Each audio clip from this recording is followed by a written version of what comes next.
une société Geometry Factory. C'est une société qui a été créée par un ancien chercheur de l'INRIA Tokyo Antipolis. Et l'objectif, c'était de vendre les logiciels qui sont conçus par une équipe de chercheurs de l'INRIA. Le logiciel s'appelle SIGAL. C'est une bibliothèque de composants logiciels sur la géométrie algorithmique.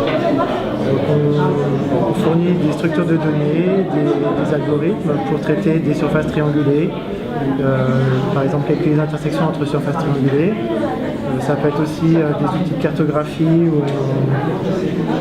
pour intersecter plusieurs millions de polygones en 2D.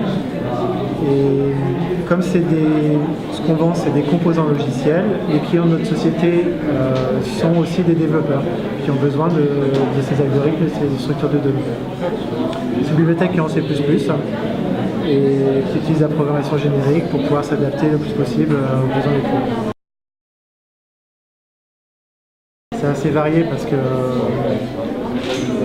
on peut avoir besoin Dans notre société, on a tous un profil assez élevé, on a tous fait une thèse en géométrie algorithmique et en fait dans cette équipe de recherche à l'INRIA. Et comme on est une petite société, on cherche des profils assez généralistes en développement logiciel. Mais le développement en C++ est pratiquement toujours un requis sur tous les profils recherchés. Et après, on peut avoir un stage comme par exemple celui-ci. On cherche à enrichir notre bibliothèque avec des fonctionnalités d'entrée-sortie pour pouvoir lire et écrire tout un tas de formats de fichiers qui sont dans l'industrie. Ça ne correspond pas à notre métier parce que nous on fait de l'algorithmique, de la géométrie algorithmique. Mais pour l'industrie, on a besoin de pouvoir lire des formats de fichiers, d'écrire des formats de fichiers. Et ça serait ouvert à un étudiant en Bac+2 qui sait programmer en C++. Déjà, donc on est une équipe quand même assez dynamique et puis les compétences qu'on a en C++ et quelques autres outils font qu'on peut former un étudiant et on a tous enseigné en plus par le passé. Et du coup, on a la possibilité d'enseigner à un étudiant, de l'orienter vers les bonnes publications, vers les erreurs à ne pas faire. Et je pense que de ce point de vue-là, l'étudiant peut apprendre pas mal de choses en passant du temps avec nous.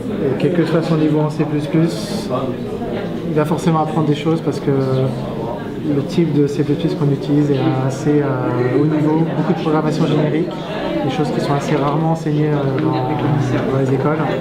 Donc le niveau en C++,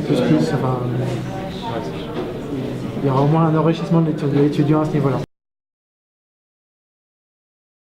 Comme on est 4 dans le bureau, travailler en groupe, ça veut dire qu'on se met tous ensemble pour discuter.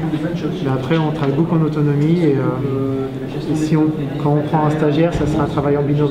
C'est-à-dire le stagiaire en autonomie, encadré par une personne qui est plutôt responsable technique, un guide pour conduire le stage.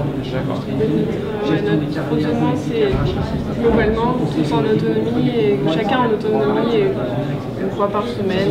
On se met tous ensemble sur un problème ou que celui qui est responsable du problème n'arrive pas à résoudre. Voilà.